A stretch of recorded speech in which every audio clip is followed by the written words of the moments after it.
In this explainer, we're going to break down a recent Pop and Politics episode. We'll be looking at their claims of really widespread fraud, a pretty dramatic standoff over crime in Las Vegas, and a peek inside what they say is the Trump administration's unity. Let's dive in. Right at the very heart of this Pop and Politics episode is this one powerful phrase: give us our money back. You know, the hosts repeat this idea over and over, and it really becomes the emotional anchor for their entire discussion about government spending, taxes, and, well, accountability. So what's really driving this feeling? Well, according to the hosts, it all starts with what they allege is a massive coordinated fraud scheme that's targeting American taxpayers.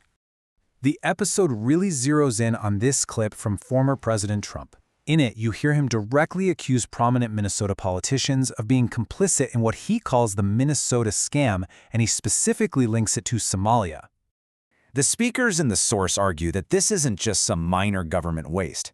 They're alleging that there's a system funneling trillions, that's trillions with a T, of dollars through programs like Medicaid and SNAP, mostly to migrants.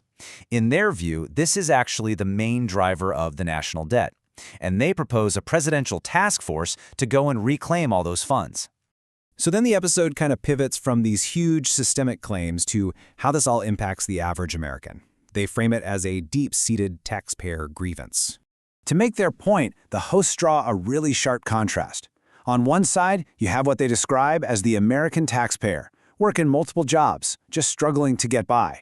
And on the other side, they paint a picture of the alleged beneficiaries, who they claim get free housing, free healthcare, with some even living a life of luxury. And to make this feel really personal, one of the hosts shares this story. They talk about working 3 jobs and still having this constant anxiety about a simple home repair. The idea is to connect those big political claims to the kind of financial stress that many people can probably relate to. Okay, so from money troubles, the conversation in the source takes another turn, this time to a different area of concern, the criminal justice system. The hosts use a pretty dramatic case out of Las Vegas to really illustrate their critique.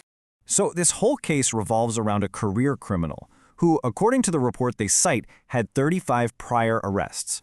35! That number is absolutely central to the hosts' argument that the system is failing. And this whole situation led to this incredible institutional standoff. You had a judge ordering the suspect's release, but then the sheriff just flat out refused, saying it was a public safety risk. Then the public defender steps in, arguing that law enforcement can't just overrule a judge. It's a direct clash over who really has the final say. And the source points to a 2020 Nevada law reform as the key piece of context here. See, the law requires judges to impose the least restrictive bail conditions. The sheriff's argument is that this law basically prioritizes the rights of alleged criminals over the safety of the public. Now, shifting gears from local justice all the way to the national stage, the Pop and Politics episode then tackles another source of what they see as conflict: media reports talking about division inside the Trump administration. The episode gets right to a question that was all over the media at the time. Was there some kind of wedge inside the administration about a recent military action in Iran? Was everyone on the same page?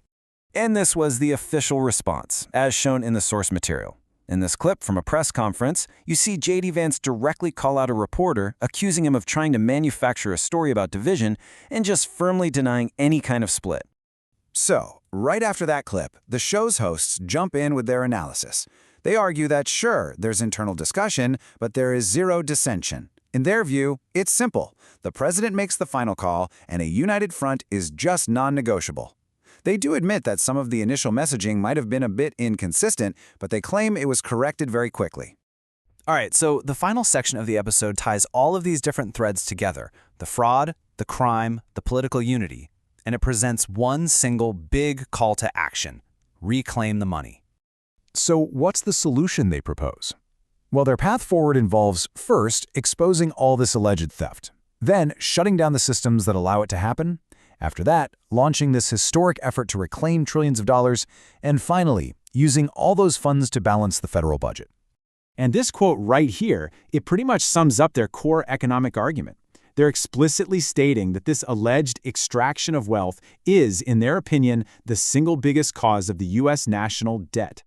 Ultimately, what this Pop and Politics episode does is weave together a narrative of profound distrust. Distrust in government programs, in the justice system, and in the media. And it really leaves us with a critical question that's at the center of so many debates today. When public safety and individual rights clash, which one should win?